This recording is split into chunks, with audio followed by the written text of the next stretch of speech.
I just go, Meadow, you ready? And she goes, I guess so. God, I just want a coffee. This is what getting old is. Just surrendering to have to drink a tea instead of your third coffee. I remember when we started this podcast and you just took a giant shit on my head for being a tea drinker, and now you're a tea drinker. Well, no. I like tea. I appreciate tea, but people that drink tea over coffee, I had a problem with. Okay. And to be clear, I was not doing it because I preferred it. I was doing it because I was on a hormonal journey. Right. That lasted 5 seconds. Yeah. Excuses. No, just Is this our first episode? Look how far we've come. I know. Is this our first episode after the new year? No, this is going. It is indeed. Maybe not the first, but it's definitely, we're in 2023. No, we'll have one on the 2nd. So this one is, I think so. Or maybe we're not posting on the 2nd. Whatever. This is coming up the 9th. So happy New Year. Welcome to the future. Happy New Year. If it is. I honestly was going to film somewhere else to be like, it's not Christmas anymore, but we're recording it 4 days before Christmas and we're just keeping it real. Today was my Christmas Today was your Christmas. It was cute. Tell me about it. I helped both of you get gifts for each other. Yeah, Meadow really played an integral role in mine and Zoe's Christmas. I was Santa's #1 helper this year. You were. I would get like weird cryptic messages from both of them randomly throughout the day, and being like, oh, I love Meadow. And then you being like, oh, I love Zoe. And I'm like, what are they talking about? Okay, can I explain it now? So obviously we were on the phone yesterday talking about we were like FaceTiming. He was in Barnes & Noble, whatever. We were talking for a while. Your boyfriend went off on the sweetest fucking diatribe about like, oh, what I tell Gabby all the time, but like, I don't tell you, but now I have your number, but now I can. But like, I'm just so happy that she has like a friend and a sister like you. And, I've heard stuff about you because of her. And like, I'm just so blown away by who you are. And like, I love you guys both so much. And I'm so excited. And she's changed my life. And I was literally like crying at the dog park. Talking to him like, I love you so much. He's so funny. He was like, some would say I even saw Mahal today. Some would say. Some would say. on boy, FaceTime. Oh yeah. Yeah. Oh yeah. That's so okay. funny. How was Christmas? And did you bake the gingerbread house? Tell me everything. We did. It surely did not work, but I knew that was going to happen. It never does. You have to use a glue gun. Yeah, absolutely. I feel like that's what parents do is they do a glue gun and then the kids eat like the candy or whatever. I mean, it was looking pretty positive, and then it just sure wasn't. And it just took a turn. It really showed he's controlling when it comes to. Is he here right now? Is that why you're going like this? Yeah, he's upstairs, but I don't know if he can hear me. I was like, is this the Capricorn just really showing? Like I was trying to skip steps. This is his season. And he was like, you're not doing it right. I was like, it's a gingerbread house. Babe, it's a gingerbread But then house. it fell. And so then, when it fell, he told you was very so. quick to be like, it was your fault. Yeah. It was. No, it was nice. It was great. I'm going home tomorrow. I really don't want to. Yeah. So I'm glad we're talking right now because it's putting me in a way better mood. I just am not in the mood. How many days are you there? 4? Just 5. 5? No, it's like a fucking long trip for like something I don't want to do. Yeah. I was cracking up when that Ram Dass quote popped up on my feed that was like, if you think you're enlightened, go spend a week with your family. I was like, Gabby! No. I'm just so not in the mood. You're going to make it through. How are you doing? I'm good. This is also, you guys had your Christmas this morning, and Wednesdays is date night. And we're going ice skating. Oh. So it's like cute love theme all around today. Be careful. Oh, I sure will. Year before, my mom and I saw someone crack their head open on the ice skate. Oh my God. We're going to get photos of Meadow like in a helmet. I already brought it up to Aaron last night. I was like, so we have to go. He was like, no, I know how to ice skate. We're going to be fine. But neither of us have done it in a while. I'm going to suck. Don't say that. No. Oh. I was going to say, why do I feel like you guys are going to have like helmet children? Like the ones that like you like put in helmets to like do random activities? Honestly, over Aaron's dead body, because we talk about this all the time. I was like, you better hope they get your athletic ability. Aaron's that guy that like any single thing he does, he's good at. Like athletic wise, it's kind of uncanny. Mm-hmm. I'm the one that had like a 6'4" dad that like literally on a on a like bougie spa, Canyon Ranch, like that bougie spa. Mm-hmm.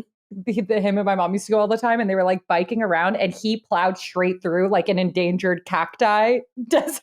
And, oh my God. I have the most uncoordinated parents of all time. So I'm like, babe, you better hope they get yours, because the only thing they're getting from the both of us is dancing. That's the only thing they'll literally. get. Yeah. That's so fucking funny. Oh, so funny. Yeah. They probably will be. By the way, I think I texted this to you and it's going back to the previous conversation, but I found it so fucking funny when he looked at me because he wrapped his gifts and they were adorable. And he told me that Meadow, this is just like the most Meadow thing I've ever heard in my entire life. So if you've never met her in person, this is what encapsulates her. She's like, don't worry, next time I'll teach you my 3-tape method. First of all, like, anyone that was raised by a mother that's also a Capricorn knows the 3-tape method. Like if you're wrapping a present and you use more than just 3 pieces of tape, you're doing it wrong. Absolutely. I was raised by a Hallmark mother, clearly. Yeah. You have to know what I'm talking about. Well, I mean, I use 3 pieces. Sometimes if it's like sometimes I'll use a piece to like help guide me on something, but then like I cut it out. Like I don't use it. Oh, okay. Cool. You know when you're gonna form the edges? Yes. And you have to cut? Yes. And it's like really long. Sometimes I tape that piece so that it sticks together so it's easier to cut across. I will just like fold it down and then refold it again. I like origami it. Smart. Whatevs. Tomato. You're probably better at it than me. We have a fun episode today. Oh boy, do we. We're talking love, baby, if you can't tell. The catalyst for this was we got one really good audience question. Was that what I think so, this was your idea. Yeah. And you said, let's do it. Let's make it a whole thing. Healthy relationships after trauma. Well, healthy sex after trauma was such a smash. And if you haven't heard that episode, it's a really good one. Go listen to it. But of that ilk, you talk about relationships all the time. And then we got a good question on Team V and we were like, we really should, now that you're 6 months deep, you're here, we should unpack it. Well, I think we're definitely going to talk about healthy relationships after trauma, but I think this is just in general because I think there's like variations to trauma. And Absolutely. I think that like word gets like lost in there's big T, little t. Yeah. There's unhealthy relationships. There's abusive relationships. It spans the gamut. And we'll be clear about where our experiences stem from or like in context as we speak. Yeah. Right. But yeah, I guess there's definitely some parts where we will be specifically talking about like after trauma or like after like a toxic situation.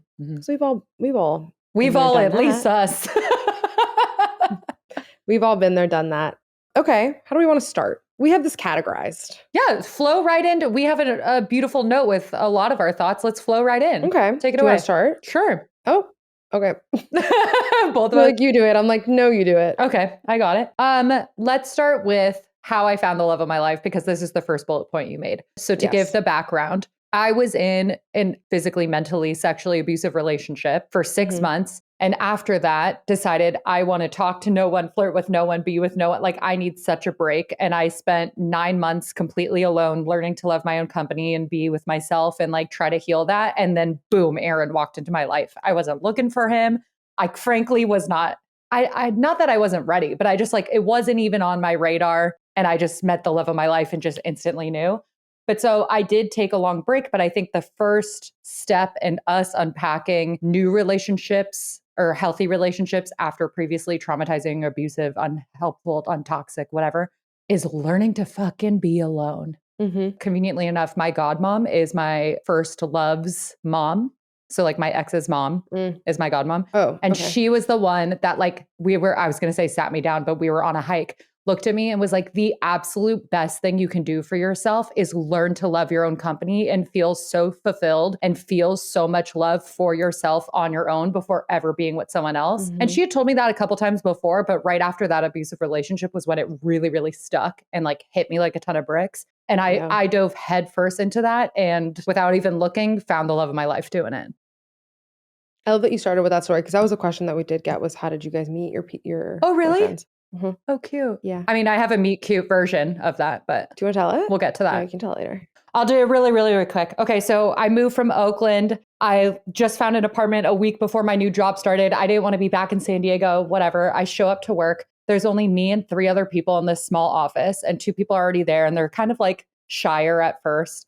I'm just like, oh, okay, whatever. Like first big girl job out of college. 20 minutes late, in struts Aaron in like a very cool outfit. I remember exactly what he was wearing and just like keeps his sunglasses on, doesn't even look twice at me, like strolls right past. And then our coworker Billy was like, Aaron, this is Meadow. And he comes over and he's like, oh, new girl. And he like does a little, I can't do it because I'm sitting down, but he does like a little twirl and a little dance and is like, hi, nice to meet you. It's just the most Aaron thing I've ever heard in my life. If you've seen Aaron, it's the most Aaron thing. Or if you've ever seen him dance on my Instagram, like it was so him. And the second he did it, I was like, oh, fuck, it's me and male form. Yeah. Like I was like, this is my guy. like 2 days later, he was showing me around like the cool parts of San Diego because I was like, I don't want to be here. I was in that phase of my life. I told Gabby this like a couple weeks ago, I think. And we were like a block away from work, coming back from our lunch break. I bought a pair of shoes because obviously he took me to a sneaker store. And I don't even know how, but we were talking about like our future children's names. And he was like, oh yeah, if I have a daughter, I've always wanted to name her Max. And I didn't even think I was into this man. Like just thought like, oh my God, great. Like a guy that's just like me. We're going to be friends. Like I actually have a friend here now. This is so exciting. Like did not think we were going to be a thing at all. And every single thing in my body, like an internal voice went, that's your daughter. Which is like, and that was the first thing that planted the seed of like, I literally was like, whoa, what the fuck? And then within a month, we were going to go to a concert together with our good friend. And Kelly, shout out if you're listening. And I told Kelly, I think there's something between us. You can't go. I'm selling your ticket. And she was like, pop off, bitch. Have fun. Like, good luck. Hope it is. Within like 2 songs, Aaron whispered into my ear, like, ever since you walked through those doors, I feel like I can breathe again. And that was like the first thing he ever said to me. And then we were like stayed up all night long unpacking dead parents. No, it was ridiculous. And we've never been apart ever since. So that's it. And that truncated version. I love your guys' love story. Thanks. It makes me really happy. Tell yours now. Not as meet cute. Still kind of is though. Honestly, Hinge needs to sponsor us. We met on Hinge. Yeah. I was his first and only Hinge date. Mm-hmm. But no, I mean, I was like, I think I was in a moment where I was like about to I wasn't like in a dating mood. I think, I mean, and I talked about it on here. I was kind of like about to delete the apps. I was just, I was just like cutting loose ends and kind of about to go into like another hibernation period. I was like, you know what? Just like give it one last doom scroll, like just one last doom scroll, one last hurrah, see what's out there. And I saw his profile and I was like, okay, not only is this like the most beautiful man I've ever seen in my life, but like works in like mental health nonprofit. I was like, wait, also, do you remember one of the first messages you sent him? We made you say something about like ABA therapy so you could act like you knew exactly that was like the reason that he like decided to ask me on a date is literally because of you. He's like, so I fell in love with Meadow. I'm like, yeah. Yeah. But we are tomato. So it was like that. And then I think he had like a picture of him playing baseball. So I was like, and he's an athlete. Like, bye, say less, obviously. So anyway, I like liked his profile, and then he had been I'll let him tell the story if he ever comes on the pod. Okay, because I want you to tell his perspective walking in and seeing you, because it's cute. Yeah. So anyway, he was like convinced to get on the app by a friend. He had never been on a dating app ever in his life, and his friend was like, bro, just do it. Like, don't be lame, just do it. And he did. And then I think like one day he was like going to see a client, and like the client was late, and he was like, whatever, let me just open it. And then there I was, and he was like, oh, interesting. So we started talking. I think we talked back and forth like pretty quick, like a little bit. And then I remember I was like weirdly excited because I was with you and Maddie, and I was like weirdly excited about someone that like I had not met. We'd barely spoken, but like something in me was just like really excited about it. Yep. And I remember. And you had a lunch date, which was like unusual for you. Like he was like, let's get coffee. Yeah. It was a day date, which is like so unsexy, but honestly made me feel good because I was like, oh, he's not just trying to like fuck me and like leave. Like he's, like whatever. Yeah, we went on a date. We went to Tartine, and I remember he messaged me being like, hey, I'm like finishing up a work call. Like I'll be right in. And I was like, okay, hot, busy man. Then I like went busy businessman. I just found this out recently that he was at the corner like on the phone, but I didn't see him, and he saw me like walking in, but like couldn't really see my face, but was like, oh, I think that's her. Like I think that's her walking in. And I remember when he came in, I like saw him kind of come in, and I turned around, and I remember I was so fucking taken aback. Like I have never been like more yeah, like I was like winded. I was like when he walked in, just for so many reasons, I was just like so fucking taken aback by his presence. Yeah. And immediately, like I don't get nervous. I'm not like a nervous dater. I immediately got like, oh fuck. Sweaty palms. Yeah, like I like started to get like a little nervous. I was like, oh, okay. Yeah. According to him. But so did he. Yeah, tell his side. Well, according to him, he was on the phone with a friend. The guy was he's an older guy, and the guy was like, you're gonna get catfished. Like this isn't real. You're gonna get catfished. He was like, I don't know, man, whatever. Like if it is, like I'll leave, whatever. And then like he walked in, and he said that when I turned around, he's like, all I saw were just like your eyes. And then he was like, no, man, she's like really hot. I gotta go. Like I gotta go. Hung up, whatever. And then, yeah, that's how we started dating. We have literally, well, we had a little bump in the road, not a bump in the road. We both were just being stubborn 2 dates in. Like we went on he like asked me on a second date immediately. We went for dinner. After that, he had proposed a third date, but I was like still trying, I was like playing a little bit of game in the way of like, I wasn't really answering his texts and I was like busy, but like everyone can respond to a fucking text. Like, and I was responding like 24 hours later. It was kind of ridiculous. Not attractive, by the way. Like, in retrospect, that's just like not an attractive thing to do. But on his end, he was like, she's not into me. I'm just going to cut it because like, what the fuck? Like, I'd rather just cut my losses, whatever. And on my end, I was like, well, he isn't reaching out to me. It's been like almost a week. He's not chasing me. Yeah. Like, why isn't he fucking playing this with me? Yeah. I had Maddie telling me like, just double text him. It's fine. He already proposed the third date. Just message him. And he had his sister being like, what the fuck are you doing? This girl is the coolest person you've ever been in contact with. Like, what are you doing? She's not both wrong. of us had two people that love us deeply being like, what are you, just like give it a third date. Get over yourself and give it a third date. And then that third date was like the most pivotal thing in the entire world. We were up until like 5 a.m, 6. And then from there, it was like all of our dates. I think we spent, because I was going to Miami with you guys like a week later. So it was like dates like 3 You spend like every day together. Yeah, dates like 3 through 6 were like all in that week. And we were up until like 6 a.m. every night talking. Yeah. And we just like haven't stopped. We're the you same also human being. like we're the same person. You also unpacked so much so quickly. Like same with Aaron and I. Like that we went home that one night, we had like established we had feelings for each other and immediately like stayed up all night talking about our dead parents. And within 8 days said, I love you. You know what I mean? You guys, not to get in because it's not our business to discuss on here, but like you guys unpacked very deep-seated things like very quickly. Yeah, yeah. No, I mean, we definitely said I love you early too. And like, we definitely moved through things. And I think both of us on either end were kind of like, not freaked out is the wrong word, but we both were like, oh, like, what, like, whoa, like, that's kind of wild that this is what we're both feeling. But okay, kind of moving into like what we want to talk about, because I'm glad that you started it with that, because it's sort of like preparing for that type of relationship, right? Of like prepping. And I hate saying it because I find it an annoying phrase, but like doing the work on yourself first. I don't hate it because like, what's the work? We can reframe it. You know what I mean? Like, what's the work? Shadow work, inner child work, learning to love yourself, self-esteem, like, confidence, self-worth. I was like, I can name it. That's why it doesn't bother me. But that. But yeah, like, but other people don't. But like, I get it. Think about like a person who's just tuning in for the first time and you hear a girl look at you and be like, you just gotta like do the work. I feel like they're like, what are you talking about? Do you want to call it personal development? We gotta call it something quippier though, huh? Something cuter. We'll just keep the work because you're right. I think I'm just in my head about it. Well, we'll work on it. We'll workshop the work. But yes, that was my first bullet point, was like the only reason that I was able to meet this man is because of everything that I had done for myself leading up to it. You posted an Instagram caption for your and Aaron's 5-year that said it perfectly. I can't remember what the verbiage was exactly, but you were like, I'm like, let me find it. Oh, I remember. Do you remember what it was verbatim? Or no, like you what can it find was? It was something along the lines of like, I don't even want to working on myself. You said the best thing I ever did was work on myself so I'd be ready for you. Yeah. And that is fucking sweet as fuck. And that's exactly what it is, because listen, we're all balls of energy, team. I always go back to the same thing. You need to do all this work to get yourself on a certain energetic level.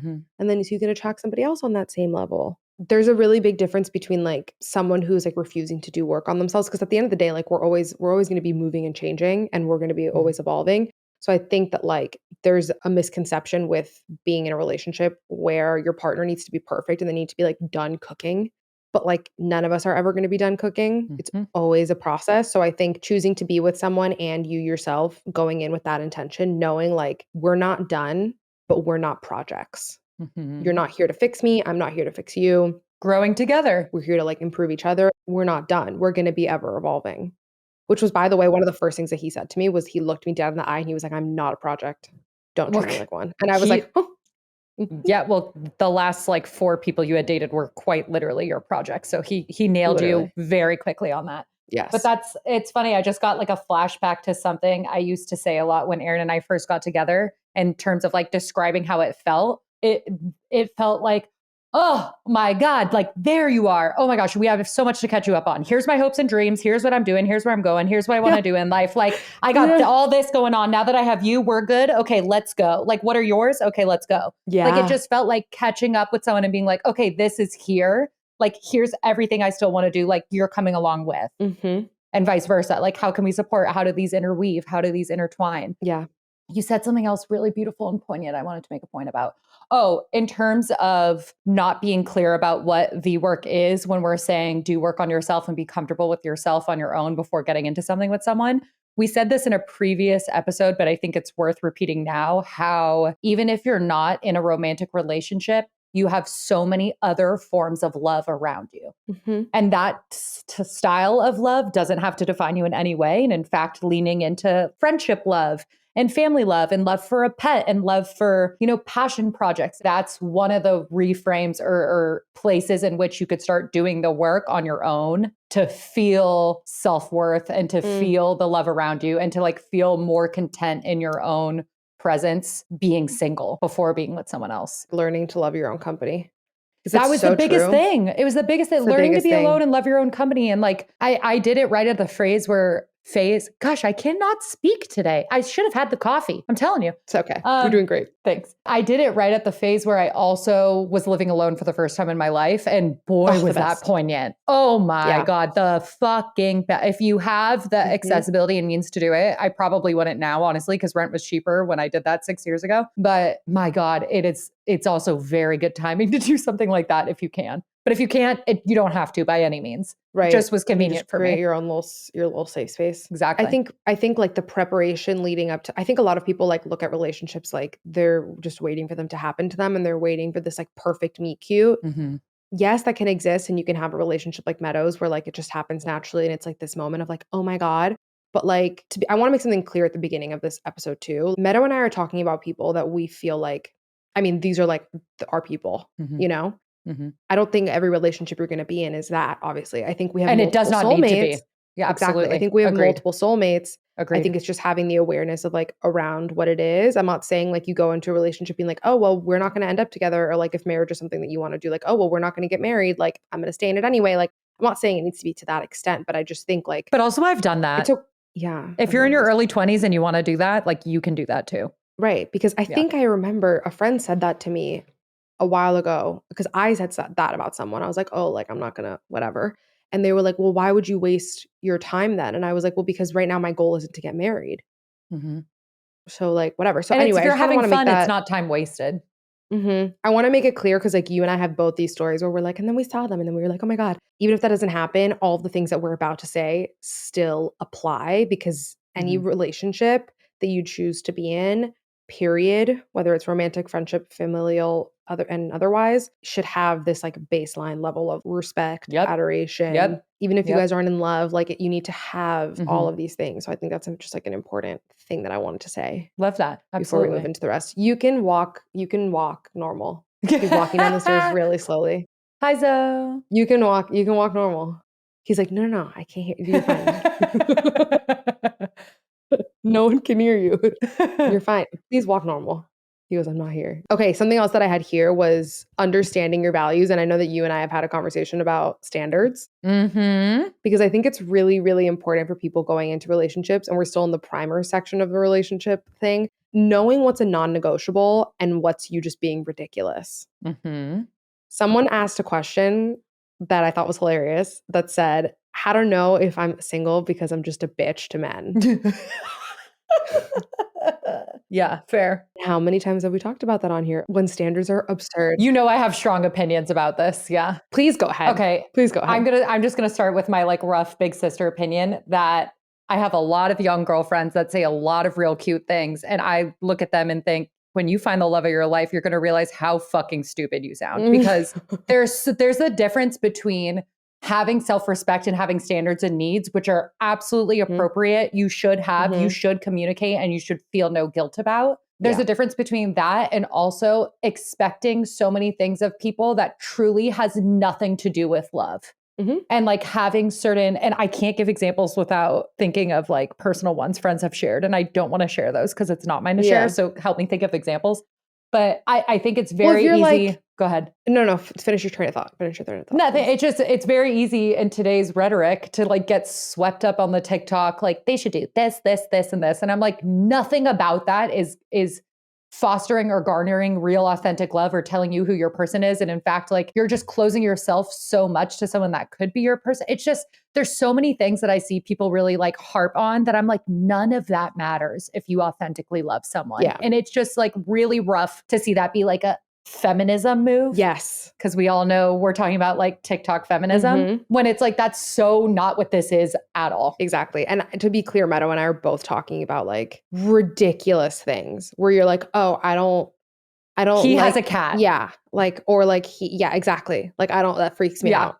I don't want to date someone that has a cat. Like, I would never date a man that has a cat. Like, are you like, come on. Yeah. So it's like stupid shit. We're not talking about like, oh, he like tells me I'm ugly. Like, we're not saying. Exactly. Like, there's a difference between needs and standards and absurdities. This ridiculous, hypey absurdities of things that just are not conducive to like fostering, whether it's a friendship, like we said, like whether this goes back to whatever type of relationship you're going to have, like there's just these certain ideas floating around the internet that are funny and they're fun to talk about, I guess, and make content around, but boy, are they not helpful. No. And do you know what it kind of makes me think about? A lot of times when you're in a healthy relationship, your shadow is so overexposed because they're your mirror, right? Yep. And it arises, your shadow arises when you feel safe. Because when you're no longer trying to do all these things, we all know Meadow loves Maslow's hierarchy of needs. Like, that's when it comes out, right? Like when you're feeling safe. And it exposes. The way my whole body just like exploded with love for you that, you know, you're being the one to bring it up. Keep going. Sorry, I just have to. When you're in a healthy relationship, it exposes the conditioning that you've received about love. Boy, does it. However that shows up for you. Like whatever just made you go like, oh, that's how that shows up. And I feel like that is where these unrealistic quote unquote standards come into play. Or, oh my gosh, you just gave me such a visceral reminder of like the flip side of that coin. My shadow was the person, my first soulmate, and the person that has never loved me more in my life was my dad. And so obviously when he passed away, I thought, well, I'll never get a love like that again. I'm so lucky to have had it though. People go their whole lives without having it. Like, who am I to set standards? Like I had someone that treated me the best. I won't get that again. So I continuously chose to date people that treated me worse and worse and worse and worse until I hit that abuse level that cracked me out of it because I thought like, don't be greedy. Like you had someone that loved you so much. So that was like the inverse of my shadow coming out and being, you know, it's the opposite side of this coin of these like high ridiculous standards is how easily you can fall into abuse when your shadow tells you these lies. Yeah. Or like, for example, in my case, it's the fear of them leaving. Yeah. It's something that like, we literally had this conversation recently and it was something that like came up in acupuncture, And we, you know, unpacked and I realized I've been doing it all of the fucking time. And it's the way that I landed in an emotionally abusive situation was when I don't want them to go. So first of all, I was choosing men that like were quote unquote beneath me because I knew they wouldn't leave because I knew that I like had them wrapped around my finger. And B, whenever an argument would arise, I had such fear inside of me that like I was the one that did something wrong, that I was the one that was going to be the one to fuck it up for them to then leave, that like I would just concede really quickly and be like, oh, no, like, I'm so sorry. Like, let me, like, never going to happen again. Like, noted, got it. Like, we're moving on. Like, I'll never do that again, which is just like not realistic. Or then they do something horrific to you and you end up consoling and apologizing them because they feel so bad. Like, that same perpetuating. But yeah, I think that like, that's something that I think a lot of times people run from an actual healthy relationship and from healthy love because they see all of these things come up and then they blame it on their partner. When in reality, it really is just your shadow exposing itself and your conditioning exposing itself. That said, you have to have the self-awareness and wherewithal to understand what is actually like not okay behavior that's like their fault and like what something that they're doing that like is, you know, worth you leaving and what is just your own shit that like you need to work through and confront and like stare in the mirror that they're holding up to you and do your work to move through it. But I think people like dip out early because they don't want to do it or it doesn't fit the programming of what they think that real love is supposed to mean. And I will say this is where I'm big in my inner child phase right now. But once again, like if you've been exposed to trauma early on or just like chaos and trauma, like even if it's not you, big T, little t, whatever, if you've been exposed to that and have seen that so young, you feel comfortable in that. Your brain knows what to do with that. It doesn't know what to do with healthy scenarios. So even if you are in a healthy relationship, I went through this too. Like at the beginning, you may be finding that your brain is finding things or problems to try to grab hold of because it cannot grapple with what this healthiness is. Oh, 100%. Because it's comfortable somewhere else, you know? It could also expose to you, like it exposed to me, that maybe you didn't have as much self-love as you thought you did. Exactly. And maybe you don't actually think that you're deserving of what this person is providing for you. Yum. Toast? Yeah, he's making toast. Yum. So that can also be something. Sorry, I lost my train of thought. What the fuck was I saying? Oh, sorry, I got excited by the No, don't worry. But yeah, somebody asked a question about how to unpack a previous abusive relationship to a new partner and boundaries involved. Love that question. Take it away. Sure. I think off the bat, one of the most important qualities in a relationship is open communication. When talking about the difference between like standards and needs and having them, it is absolutely our right to have needs, and it is absolutely our responsibility to communicate those needs. And you have to be open about communicating them to the other person, and you can't set expectations for them to read your mind or know what they are. And in that same vein, being really, really honest about what you've been through, what you're comfortable with, like what scenarios you've been in the past, like even as fights come up and they show your shadow of old examples of things that have happened, being able to say sorry or relinquish that, or like in real time in a fight, be like, wait, I'm sorry. I know this is like this is an old thing that I'm falling into. Like, give me a second. Or like being able to say that type of thing. And even something, I think I've been in fights with Aaron where I've even said, I'm actively working through this in real time. So I don't feel confident in my ability to articulate it to you right now in this moment. Like, can you give me a little bit to figure out what this means to me so I can come back to you and say it productively? Even things like that. But I think absolutely open communication, communicating your needs, and asking the person. Remember, forever ago, I think it was season 1, we're speaking about how although triggers are our responsibility, where is the line between if they're your partner, like asking them to do something to help ease your trigger while knowing it's your responsibility to be working on said trigger, and kind of doing that balance. That's another kind of like sticky place to find where needs meet triggers and how to kind of delicately do the balance and dance between the two. Yeah. I don't know if this is like a hot take or not, but because I never want to be like victim blamey. Like no, that's not my intention here. But I do think that, like you said, like it's your responsibility to communicate your needs and to communicate what you're going through and what your triggers are. I also do think it's your responsibility to take whatever you need before getting into a relationship. And if your triggers are like like incredibly reactive still, then like maybe you're not meant to be in a partnership quite yet, and that's fine. I completely agree. So I think it's like your responsibility too, which sucks because like none of us ask for the shit that gets thrusted upon us, but it is your responsibility then to like actually like take that time. And I've said it on here before, after that abusive relationship, like I didn't date for like 2 years, 3 years. Like I didn't have like a boyfriend until like 3 years later. That was the movie and dance that I had to go through after working through that. Whereas like, you know, my last relationship ended and then a year later I am in the relationship that I'm in now.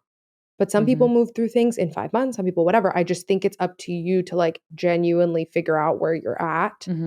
Thinking about how time doesn't equate to healing and like everyone does it in their own timeline. I read something really interesting that I want us to unpack in a separate episode about like compartmentalizing yourself in a way where you lose what your true authentic needs are to what society tells you should be your goals. And I think one of the ways in which we do that is feeling like we have to have wrapped up trauma and wrapped up life lessons in a certain amount of time. Like we even got a question about the pressure to be in a serious relationship by the time you're 30. Like that shit does not exist. Sure, there's a societal norm and pressure and we see it in media, but it's so made up. Like this is all of us humans are just going to make up that's when we decide to do things and just roll with it. Like it is so bizarre to me that we do that. And so that's why I just really, really say like, fucking stay in your lane, beat to your own drum, put the blinders on, whatever way in which you need to do that in terms of like unfollowing people, not watching media that follows that same storyline, like whatever way in which you need to do that. But none of that is fucking real. And if you let yourself dictate your own goals and steps and phases of life based on where you're looking around and thinking these people are telling me where I should be, you're going to be real unhappy. Fucking gorgeous. Right? Fucking gorgeous. Okay, I have nothing else to say. We're going to move on to fighting productively because we got questions. I love this question. We got a couple of questions about this. Someone said, how do you deal with conflict as a couple? Do you ever catch yourself being snappy or mean to your boyfriends? Talking about fighting productively in a healthy relationship. I want Meadow to start because I remember the amount of times that we've had this conversation of the way that you and Aaron fight, and you've alluded to it on the podcast, and it's the funniest shit ever. And I just want you to actually clue the people into it. I have a lot of, before when we were having breakfast this morning, I asked Zoe, and I said, cute. I should have asked that Aaron. man has fucking taught me so much about productive arguments. Yeah. So most of my responses came from him. I love that so much. I love that so much. So I'll unpack that after. The very, very first thing that came to mind that I feel so passionately about that Aaron and I speak to a lot is that we have a fundamental understanding and mutual respect that we will never disrespect or fight with each other in a public setting around other people. Yes. Ever. Oh my God. And we did you ever have a relationship like that? Oh, absolutely. Yeah. Absolutely. I've absolutely been there and I still have seen examples quite frequently of it. And every time, I think Aaron even was at a Friendsgiving or something and was telling someone about that the other day. Quite frankly, like love is not enough. If you don't have mutual respect and adoration and trust and all these other things, like love in and of itself is not going to be enough. And we respect each other and value each other so much. I would never belittle or call something out or choose a time that's unproductive to get into something, especially surrounded by other people. Like it is a non-negotiable in our relationship. That being said, the way we fight is like, it's two social workers in love fighting, which is fucking hilarious. Like the big joke is like, I feel that this hilarious. And that, and then if you could do this, then I could do whatever. But the truth is like, we really understand it works. And we also understand what each other's energy going into fights are. So like, I know for a fact because of how my family was, like I could bring something up or something could happen and I could brush it under the rug and not sweep it up and keep going. Aaron will stew all day long and let it ruin his entire day. So us knowing that about each other allows us to have him make sure that I acknowledge what's going on and move through it and have me be like, yo, this energy doesn't get to keep you here all day. Like we know what each other patterns are. Really? Yeah. Oh, so cute. It's a Taurus, huh? Yeah. We know what each other's patterns are. We also know that he and I will have different ways in which we step up or step back. Aaron and I will step up and step back in really interesting ways where we really respect when one of us like needs a second to step back to like think about what we're saying before continuing a conversation.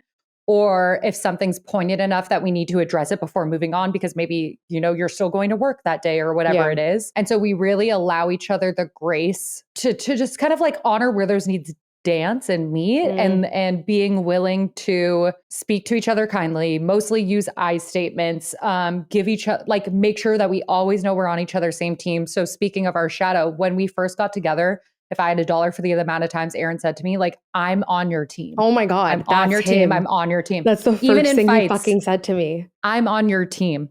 It's the most, when you come from trauma, it's the most, I think that's the hardest thing to grapple with.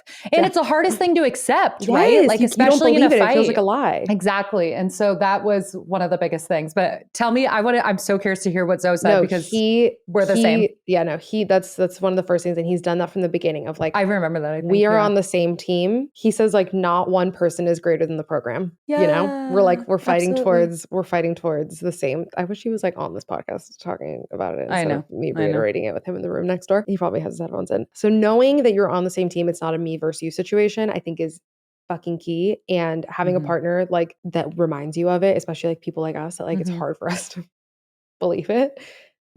It's everything. We stay away from absolutes as much as we can. Like not saying things like you always, things like that. Love that. I think is really helpful. Something that he said that really stuck out to me was like, when you bring something up, bring it up because it's something that you genuinely want to work through, not because you're just pointing out something that that person's doing wrong. Exactly. So you could come from a place of like, hey, this thing that you did made me feel this way. Like, I would love for us to be able to like work through it because like, again, going back to what I said, like we're not finished projects. And like a lot of times arguments aren't going to be like, I'm a very solutions driven person, but arguments a lot of the times are not, or conflicts, I should say, are not always they shouldn't be solution driven because there are things that we need to work on, and expecting someone to snap out of a conditioning or snap out of a trauma response or whatever it fucking is not realistic. God, you and Aaron really are the same.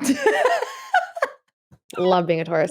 So like having those moments where it's, and no, Dr. Michelle helped me with that because I was telling her about an argument that him and I had gotten into, and she was like, she's the one that pointed out that I react that way. She's like, why are you like, oh, noted, done. Like, I'll never do that again. Yeah. And I'm like, because I'm scared he's gonna leave. Yeah. Like, and I want to be perfect.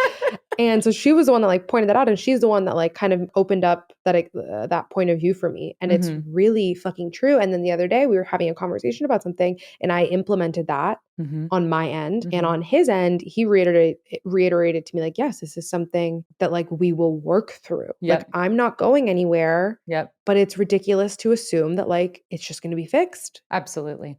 You know what I mean? It's not like a fucking faucet.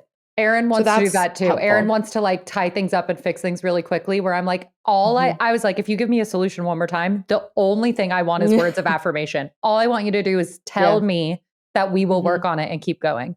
That's it. Yeah. You said it in the beginning where you were like knowing when something is productive. That's something that he said too. He was like learning when to walk away when something is not being productive anymore. And like when it's just going south. I think this also has to do like, I think something that people should like have their pickers on for an actual, what's it called? What's the word I used? A non-negotiable, at least for me, is having a partner that diffuses, because I am a very reactive. Like when I get mad in an argument, my default is like bitchy and like condescending. And sometimes I like to fight, like I'll escalate it. And he is the definition of a de-escalator within our relationship. Like, for example, like that happened in the car recently where like something pissed me off. His reaction to it initially pissed me off more when it was just trying to de-escalate, because in my head, I'm like, he's not letting me have a reaction. And then he like looked me dead in the eye and was like, you're allowed to feel however you want. You're allowed to react however you want. Like, please, like get mad. That's fine. But what we're not going to do here is you be disrespectful.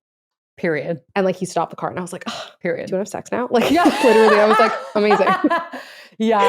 Having a partner that's like quite literally trained in the gnarliest, like nonviolent de-escalation for serious situations. Like, but watching him go through that and bring that to the way in which we fight, it's so much easier for me to say sorry than it used to be.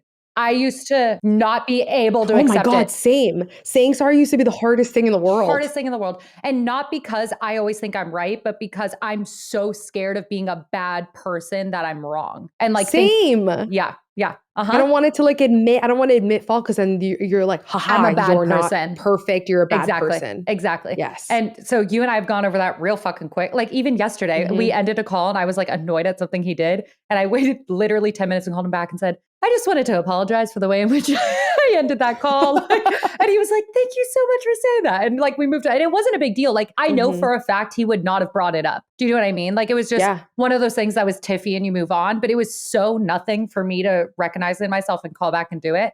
And one of the ways in which I think that became easier was my heart opening exercise. Like I love that. Will you remind people of that? Because I love that. I think it's really important. Yeah, very quickly. When you're in the heat of an argument, something that I started doing that's super helpful is quite literally like when you feel that wall closing in, or you feel your chest kind of closing in, that wall going up, visualize, like take deep breaths and visualize your heart space opening and send love to the person. Like in the heat of the fucking moment, I will sit there and deep breath, or that's when maybe you need to take the second to walk away. You don't have to tell them what you're doing, but visualizing this, staying open, and allowing love to come through at the same time.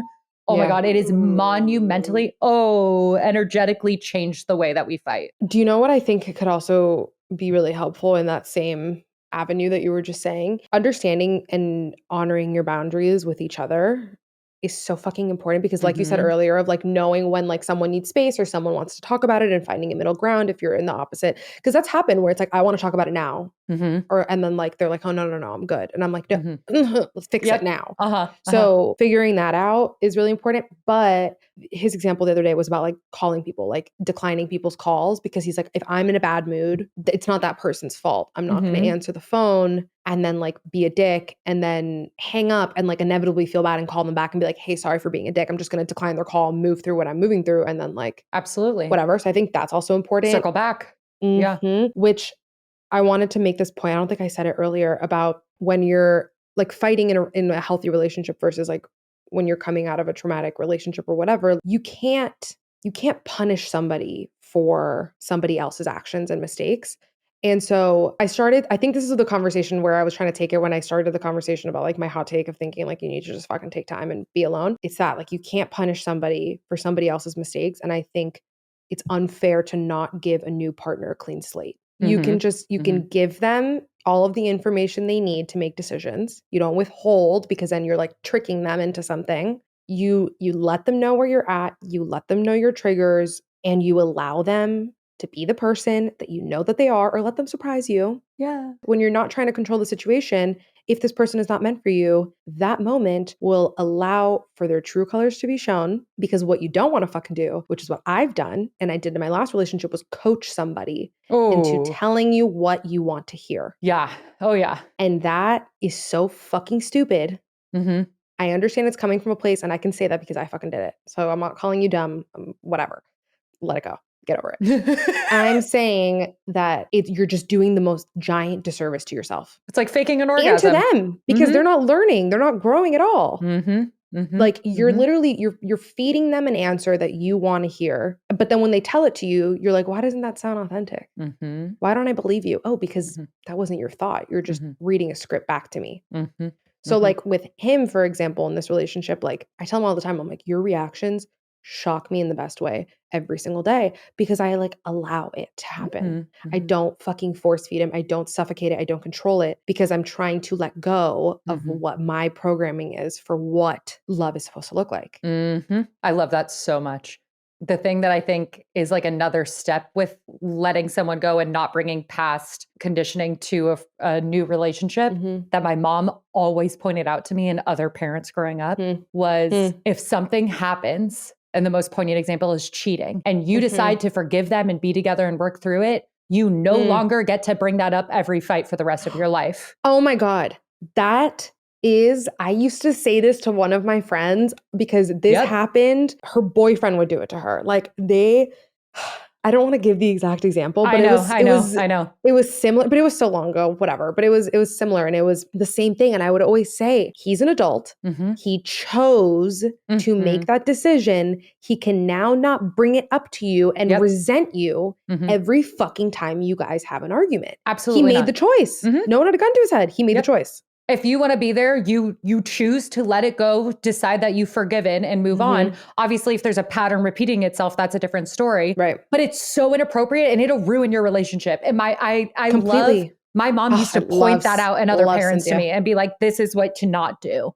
Like that's how to ruin a relationship. Did you ever notice with other people's parents too? Because like I notice this with my parents all the time. Like resentment, like when you let shit fester and then you're like, oh, you've been sitting on that insult for a long time. And that was something else that I wanted to bring up about productive arguing, is bringing shit up when it arises and not letting it fester as a way of like adding ammunition. So that when you like fight again, you're like, well, you did. And then there's you have no this, keeping like, score. You have a fucking backlog of shit. Yeah, no keeping score. Giant caveat. There is a fucking time and place for everything, as we know per Thoughts May Vary, episode 1.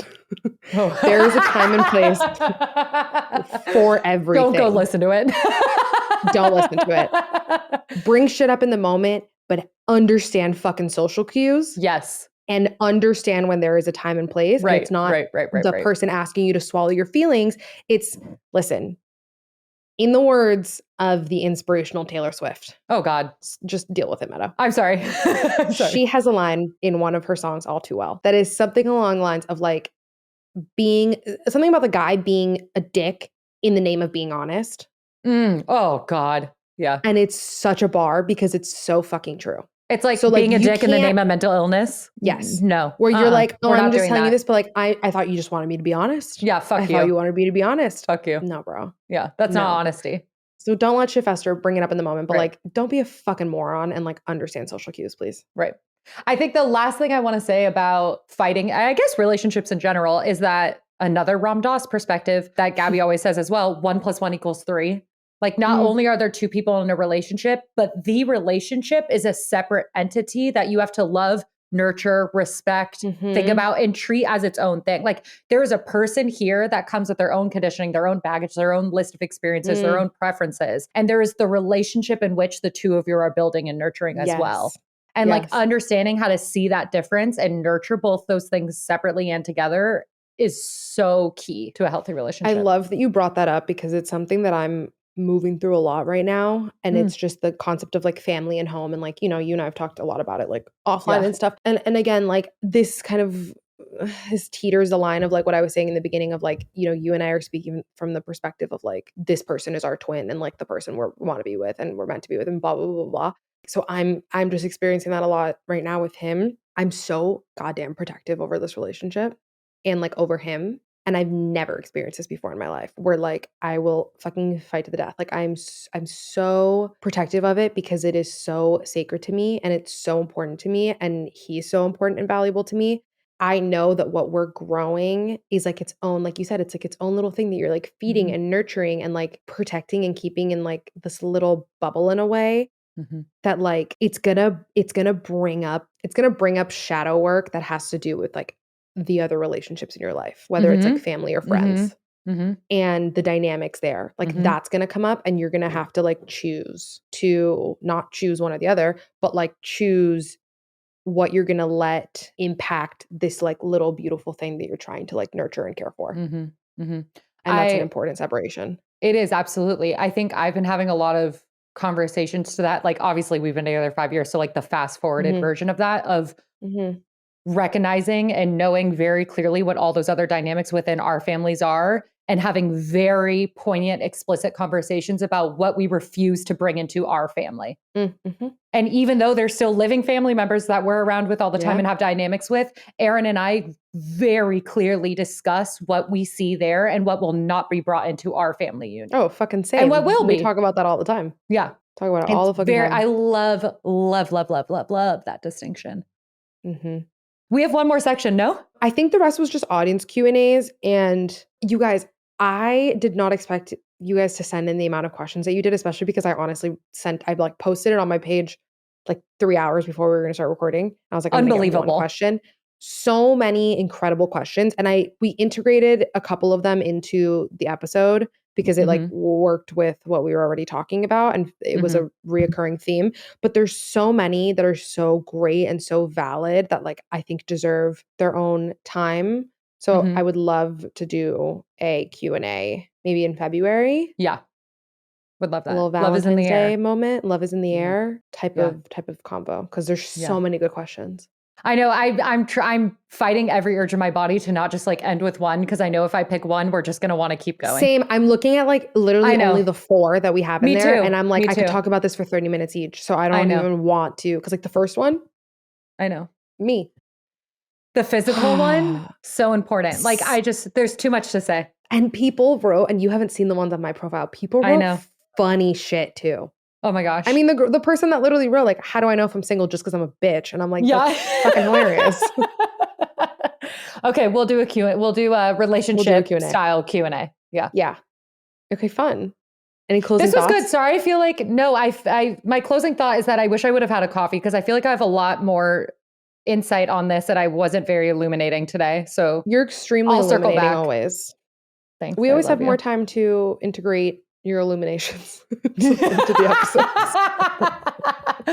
That's true. I'll make sure I'm triple caffeined up for y'all next time. Listen, this is our pre-holiday. Are you taking a break for like work? Oh, absolutely. I didn't even tell you what I did this morning. Oh, can I just quickly, side note? Yes. Side note. I decided yesterday that not only will I take a break, but I refuse to feel guilty for taking a break because I absolutely deserve to like not have to work and just bask in my own pleasure and fun. And so this morning I drove like 45 minutes out of my way to go to an old coffee shop that I used to go to when I was little, buy a coffee, and walk around the meditation gardens that my mom used to pull me out of school to go to. Meadow. I know. That's what I did all morning. Oh my God, I fucking love that. Oh, I'm going to steal a page out of that book. Not that I can go anywhere that I used to go growing up, but like, maybe I'll do that in Miami. Go get yourself a frozen lemonade in that park and like meditate or something. Well, it might be too cold. Is it going to be cold in Miami? Okay, apparently there's a storm coming in the Midwest that my mom called me this morning like frantically.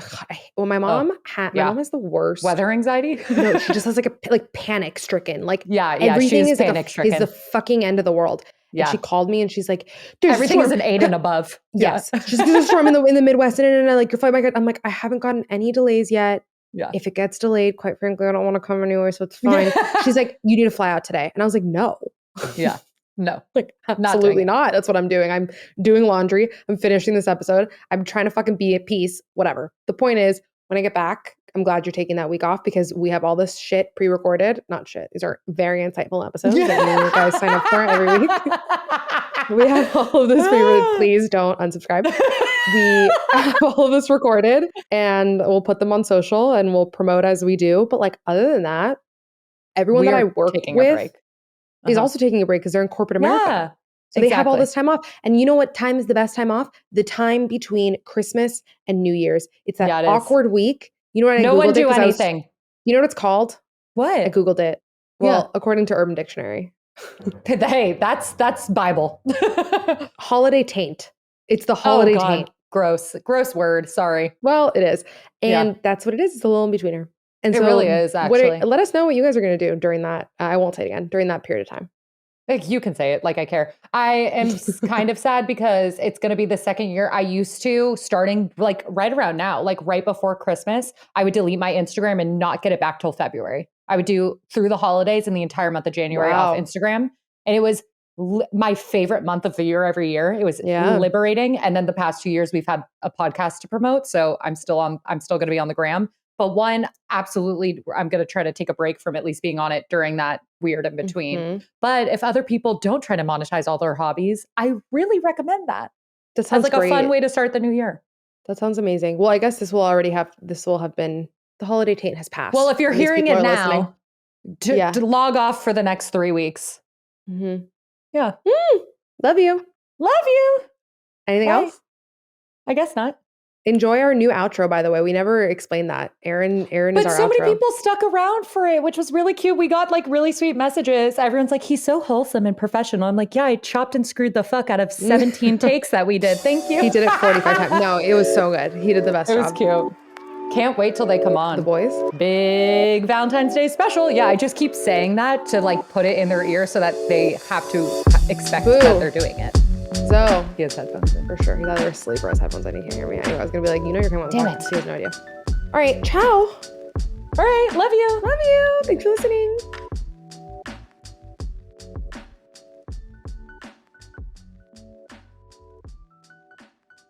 How's it going, y'all? It's Aaron. Don't let your Monday suck. Don't have those Sunday scaries. I'm tired of everybody waking up in the week saying, shit, it's Monday. You know what goes down? TMV releases every week on Mondays. Make sure you rate and review wherever you get your podcasts. And if you're watching YouTube, yes, TMV has a YouTube. Be sure to subscribe and ring that noti bell and never miss a thing. And also, join the TMV Familia by joining the Thoughts May Vary Patreon and by following @ThoughtsMayVaryPod on Instagram and TikTok. Thank you for listening. Great. There you go. Thanks, AB. Got y'all.